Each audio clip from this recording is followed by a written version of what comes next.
మీరు సామాన్య పోలీసులకి ఏం చేసామంటే క్వార్టర్స్ ఏం చేసామంటే ఇదివరకు ఏంటంటే చాలా తక్కువ 670 ఎస్ఎఫ్టీలో ఉండేది.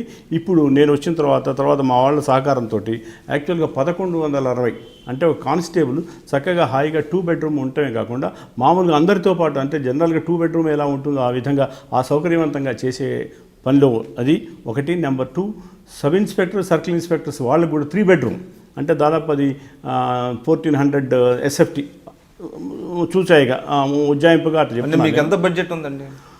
చాలా ఉంటుంది. బడ్జెట్ అనేది ఎట్లా ఉంటుందంటే మాకు ఇక్కడ మోడర్నైజేషన్ ఆఫ్ పోలీస్ దాని కింద సెంట్రల్ గవర్నమెంట్ ఇస్తుంది, స్టేట్ గవర్నమెంట్ గ్రాంట్స్ ఉంటాయి.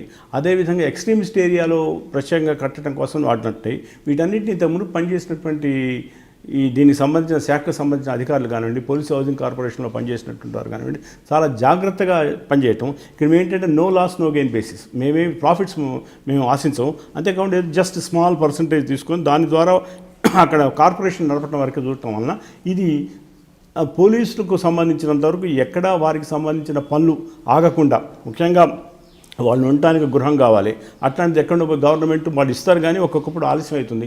అట్లా కాకుండా ఇంతకుముందు కార్పొరేషన్ ఇది దాదాపు 40-50 సంవత్సరాల కిందటనే ఇది స్టార్ట్ అయింది. ఆ విధంగా ఉండటం వలన పోలీసులకు కూడా మాదొక కార్పొరేషన్ ఉంది, మాకు ఏది కావాలంటే వాళ్ళకి తగ్గ రీతిలో కన్స్ట్రక్షన్స్ జరుగుతాం అనేటువంటి అభిప్రాయం కూడా రమ్మేపి వస్తున్నది. వాళ్ళకి కావాల్సింది ఏమిటో మొదట మేము తెలుసుకుంటాం. ఆ మధ్యన ఇప్పుడు ఇది కాదు మాకు చాలా చిన్న ఇరుగ్గా ఉన్నాయనంటే కాదు మనం పెంచుదాం అనే దాన్ని ఒక బోర్డు ఉంటుంది మాకు. ఆ బోర్డులో వాళ్ళ యొక్క దీన్ని తీసుకొని వాళ్ళ అభిప్రాయాలు తీసుకొని వాళ్ళ యొక్క పర్మిషన్ వాళ్ళ యొక్క అప్రూవల్ తీసుకొని ఈ విధంగా ముందుకు సాగిపోతున్నాం. అంటే ఒక గత 2 ఏళ్లలో ఆంధ్రప్రదేశ్ దాదాపు 250కి సంబంధించిన కట్టడాలు పూర్తి అయిపోయినాయి. ఎందుకు నేను ఈ ప్రశ్న అడుగుతున్నా అంటే ఆంధ్రప్రదేశ్లో ఎస్పెషల్లీ కొత్తగా రాష్ట్రం ఏర్పడిన తర్వాత హౌసింగ్లో అసలు పెద్దగా ప్రోగ్రెస్ లేదు, ఇళ్ల నిర్మాణం బాగా వెనకబడింది అనేటువంటిది ఒక విమర్శ ఉంది. అది వాస్తవం కూడా చాలా వరకు. ఆ విధంగా చూసినప్పుడు పోలీసు కార్పొరేషన్లో పోలీసులకి అంటే సామాన్య పోలీసులకి మీరు అంటే ఇప్పుడు ఆన్ డిమాండ్ మీరు కట్టించగలిగారా?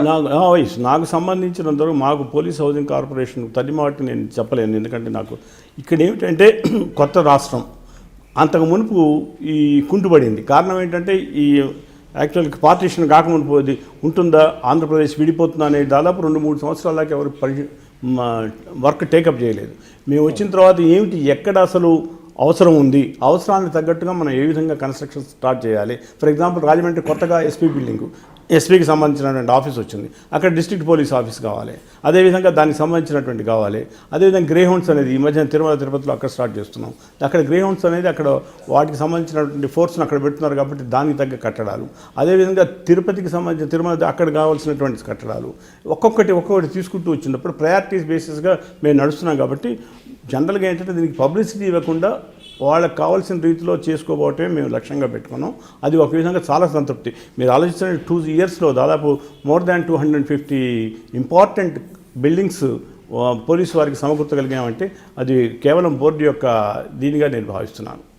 ఎఫిషియెంట్ మీ కార్పొరేషన్ కార్యకలాపాలు అట్లా పెడితే ఇప్పుడు రాష్ట్ర రాజకీయాలు ఎస్పెషల్లీ మీకు ఇక్కడ తెలంగాణలో తెలుగుదేశం పార్టీ చాలా బలహీనపడింది అనేటువంటిది చాలా స్పష్టంగా కనపడుతున్నది. ఎందుకంటే ఇప్పటికీ తెలంగాణలో తెలుగుదేశాన్ని ఒక ఆంధ్ర పార్టీగా భావిస్తున్నారు అనేటువంటిది ఒకటి ఉన్నదండి. ఏంటి భవిష్యత్తు మీరు ఏ విధంగా ఎన్విసేజ్ చేస్తారు? జనరల్గా ఈ పార్టీలకు సంబంధించినంత వరకు, రాజకీయాలకు సంబంధించినంత వరకు ఒక స్పష్టమైనటువంటి ఆలోచన ప్రతి వాడికి ఉండాల్సినటువంటి అవసరం ఉందనుకోండి.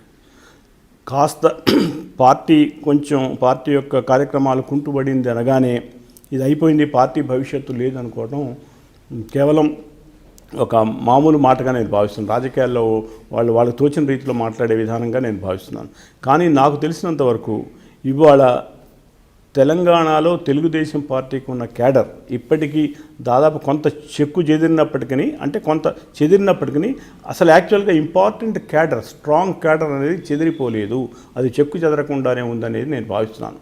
నాయకులు చాలామంది పోయి ఉండొచ్చు కాక, ఎమ్మెల్యేలు పోయి ఉండొచ్చు కాక, కానీ వాళ్ళలో మాత్రం ఖచ్చితంగా ఈ తెలుగుదేశం పార్టీ ఎన్టీఆర్ పెట్టినటువంటి పార్టీ, బడుగు బలహీన వర్గాలకు సంబంధించినటువంటి పార్టీ, దళితులకు సంబంధించినటువంటి పార్టీ, ముఖ్యంగా వీళ్ళందరికీ కావాల్సినటువంటి రీతిలో తెలంగాణ చాలా సర్వతోముఖ అభివృద్ధి కలిగిందంటే దానికి కారణం తెలుగుదేశం పార్టీ ఈ 30-40 ఏళ్లలో అనేటువంటిది ఒకటి ఉంది కాబట్టి దాని ద్వారా ఇంకా ప్రజల్లో మీరు గ్రామానికి ఏ గ్రామానికైనా వెళ్ళండి, ప్రతి చోట కూడా దాదాపు 20-30 మంది తెలుగుదేశం పార్టీ వాళ్ళు ఇప్పటికీ ఉన్నారు. మన పార్టీ ఏ విధంగా ముందుకు పోవాలనేటువంటి ఆలోచనలో ఉన్నారు. క్రమేపీ ఇప్పుడు ఒక విధమైనటువంటి బలాన్ని సమకూర్చుకునేటువంటి పదంలో ముందుకు పోతున్నదని నేను అనుకుంటున్నాను. అందరినీ సమావేశపరిచి ఏ విధంగా ముందుకు పోవాలి, what are the issues that have to be taken up ఒకటి.